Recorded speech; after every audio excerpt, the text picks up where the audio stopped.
Guys, it is week 9, end of week 9, going Charlotte Mason, and I was just actually on Instagram sharing from my stories, and I was like, oh, it's Friday, I gotta go from here and go record our week so I can vlog about it. So let me tell you how this week has gone. We've decided to try Charlotte Mason for 12 weeks and see what sticks.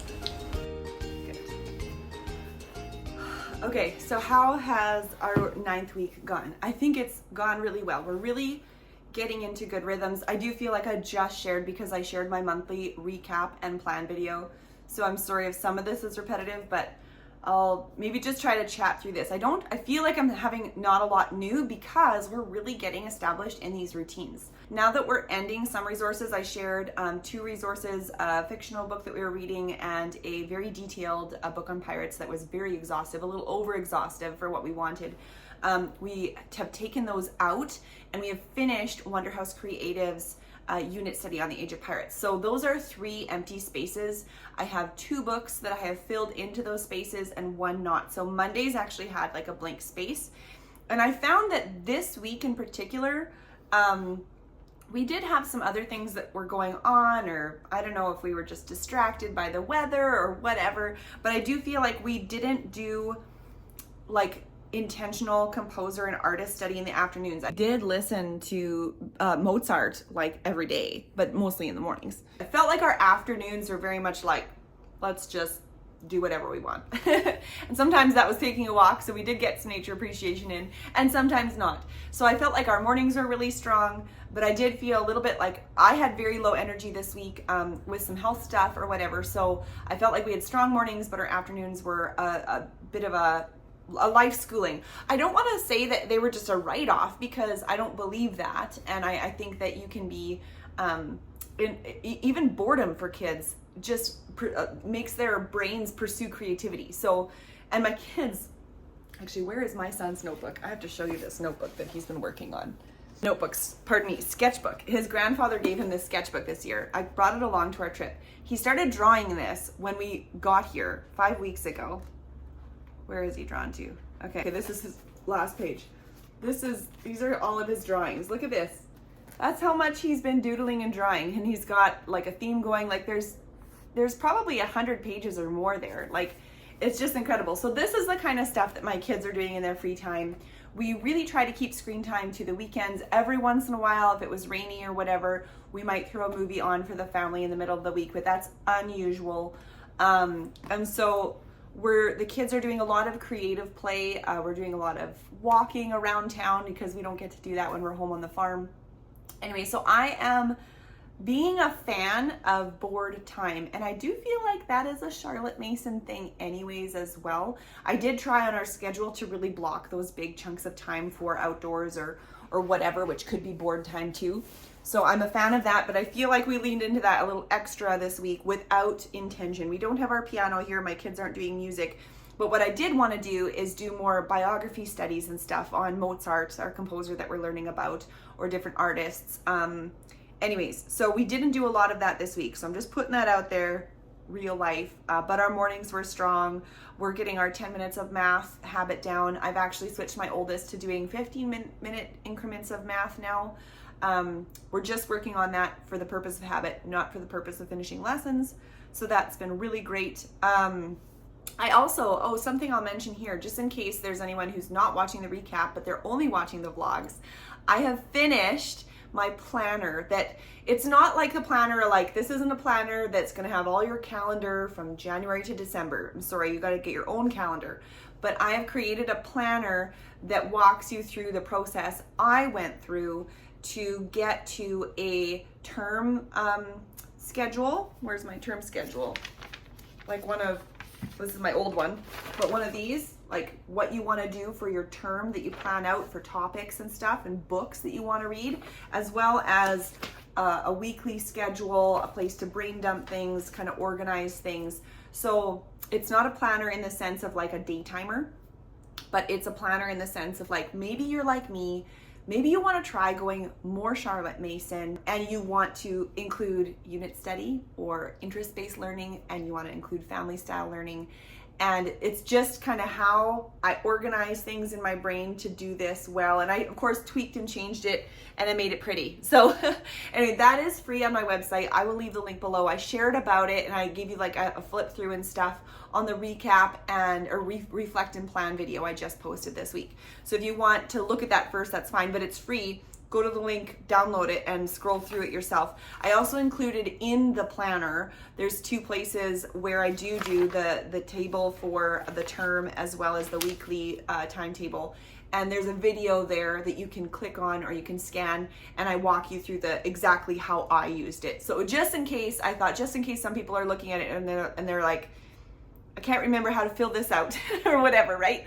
So I gave samples that you can look at that are my personal schedules and stuff, as well as videos that you can look at. So anyways, so that is available because I really think this is something that's sticking. We're really benefiting by a schedule.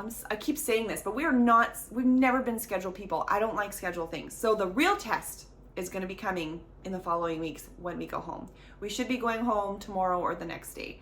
And then we're going to see how this schedule holds out. Schedule life with social interactions being back, community obligations, interruptions, appointments, all those things.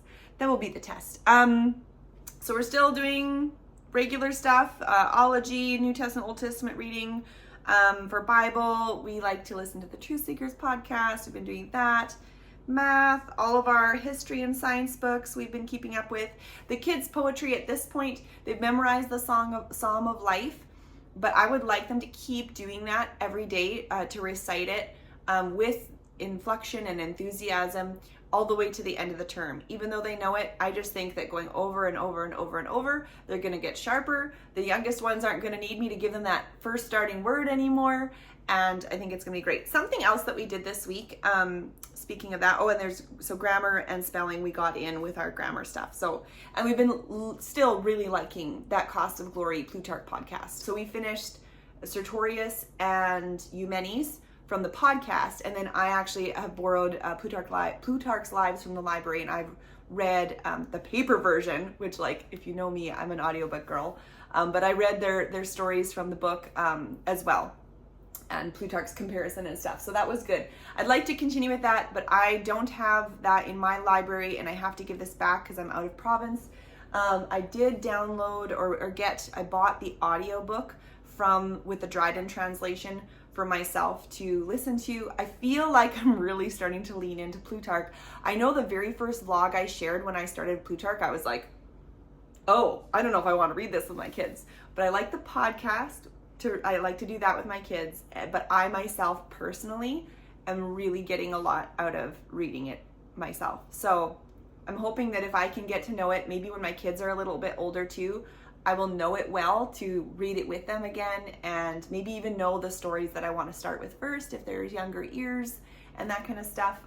Anyway, I think it's really good. I'm getting into it, and I'm really taking back that first vlog when I first talked about trying it. And I actually have some resources for Plutarch that I'm starting templates for, but I feel like I need to know the subject matter better.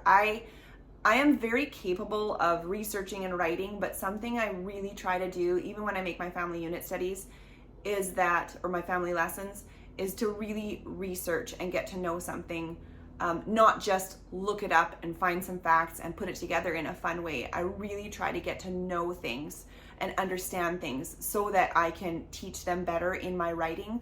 I don't use AI to do any of my writing. Jury's still out in my mind on that from other people. Jury's still out. I'm just gonna say that. But for my own stuff, know that if you're getting my stuff, there's no AI writing involved. Okay, it's all me, and a lot of work put into that and a lot of research, because like I said, I like to get to know a subject, not just quickly research and throw something together. Anyways. More on that later. I am really getting on a rabbit trail here. What was I going to say? Oh yes, so this week, what was really cool, for 2 days this week, on Wednesday and Thursday, we actually had some poor weather, so my husband didn't have to fly, and he came home, and we ended up going to the Western Development Museum for 2 days. And what was cool is when you go to the Western Development Museum, they said, here's your receipt, keep it, come back, you can have free admission tomorrow. So we actually went 2 days in a row. The Western Development Museum here, they did have, so this is Saskatchewan, tons of farming history, like after whatever, settlement years. So late 1800s to today, farming, grain farming is big.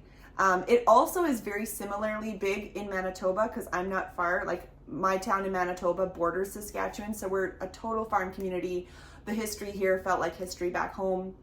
So that was really, really nostalgic, really moving. My husband and I were like, man, if we could just go back to a simpler time.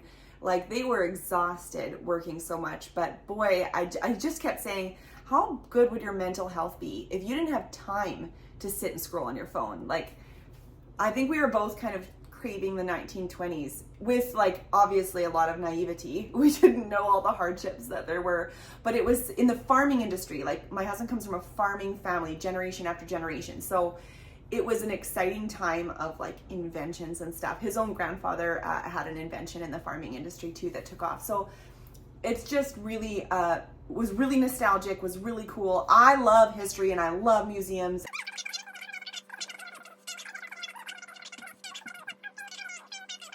It was just so enjoyable. So yeah, anyway, I think it's really good. I've been really enjoying our time here.